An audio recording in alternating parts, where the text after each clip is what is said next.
सुखे घालावे आम्हासी। आता गर्भवासाचं दुःख सांगत असताना ज्ञानेश्वर महाराज म्हणतात, आईच्या पोटामध्ये, आईच्या उदरामध्ये बाळाची वाढ होते, त्यावेळेस मलमूत्रामध्ये, रक्तमासामध्ये ते बाळ वाढायला लागतं। मातेची उदर कोहरी पचोणी विश्वेच्या दाधारी, उकडोणी नवमान सवरी, जन्म जन्मोनी मारती।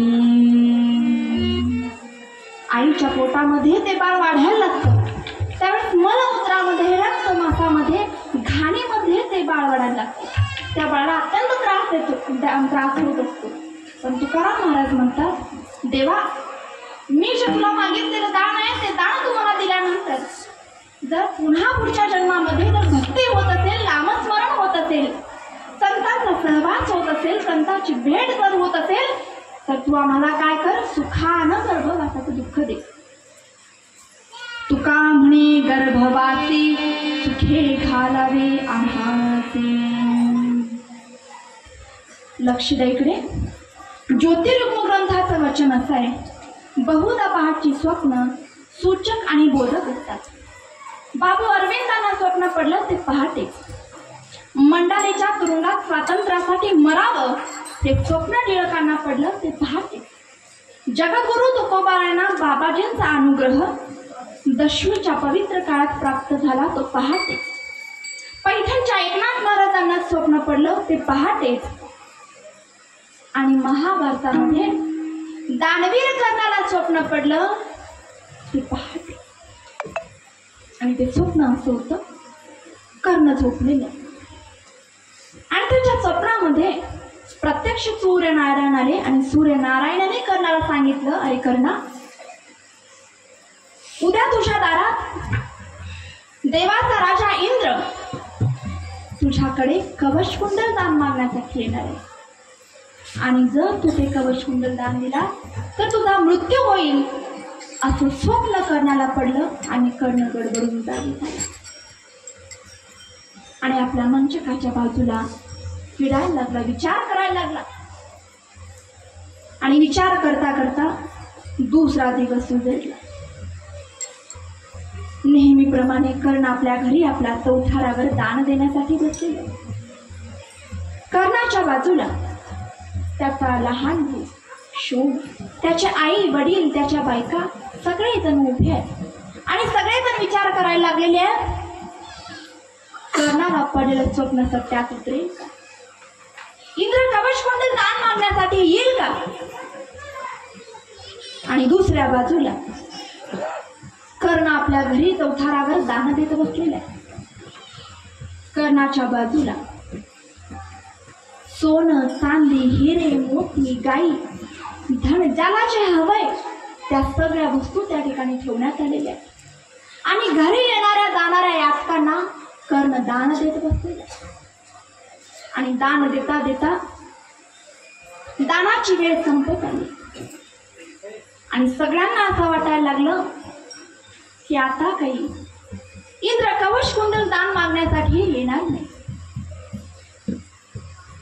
कर्णाला पडलेलं स्वप्न सत्यात उतरणार नाही। आणि इतक्यात इंद्र ब्राह्मण वेशात याचकाचं रूप धारण करून कर्णाच्या पुढे आला। कर्णानं त्या ब्राह्मणवर्यांना विचारले, हे ब्राह्मणवर्या, या लवकर समोर या, काय दान देऊ तुम्हाला? दानाची वेळ संपत चाललेली आहे, काय दान देऊ बोला? गाई दान देऊ का? पूर्वीच्या काळात गाई दान देण्याची प्रथा होती, त्यामुळे कर्णाने त्या याचकाला विचारलं, ब्राह्मणवर्या, मी तुम्हाला गाई दान देऊ का? तो ब्राह्मण म्हणाला, अरे कर्णा, तुझ्या गायी घेऊन मी काय करू? तुझ्या गायी घेऊन गायी राखत बसायला मी काही गोपाळ आहे का? मला तुझ्या गायी नको। हे ब्राह्मणवर्या, मग तुम्हाला सोनं, चांदी, हिरे, मोती, धनदान देऊ का? अरे कर्णा, मला तुझं धन नकोय, धनाच्या अपेक्षेनं मी थालो नाही. तुझं धन घ्यायला मी काही धनरूपी आहे का? मला तुझं धन नको. पुन्हा कर्णाने विचारला, हो ब्राह्मणवर्या, मग तुम्हाला जमिनीचा एखादा भाग, एखादा तुकडा दान देऊ का? का माझं संपूर्ण अंग राज्य तुम्हाला दान देऊ? काय दान देऊ बोला? अरे कर्णा, तुझं राज्य घेऊन राज्यकारभार करत बसायला मी काही राजा आहे का? मला तुझे राज्य नकोय.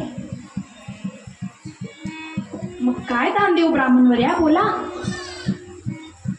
सांगा, दानाची वेळ संपत झालेली आहे. काय दान देऊ तुम्हाला? मी तुमचा सेवक होऊ का? तुमचा शिष्य हो, आयुष्यभर तुमची सेवा करू का? काय दान देऊ बोला, मागा काहीतरी. अरे आजपर्यंत या कर्णाच्या दारात जो याचं करलाय तो याचं कुठल्याच हाताने निकाला दिला नाही. ज्याला जे हवंय ते मी दान दिलेलं आहे. तुम्हाला काय दान देऊ बोला?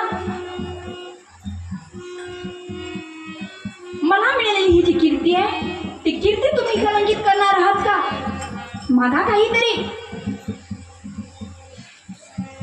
तो ब्राह्मण कर्णाला म्हणाला, रे कर्णा, एवढा तुला दानाचा अभिमान आहे का?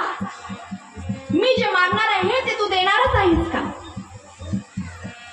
आणि मग देणारच असशील तर दे मग तुझे कवच कुंडल. कर्ण सत्य झाला.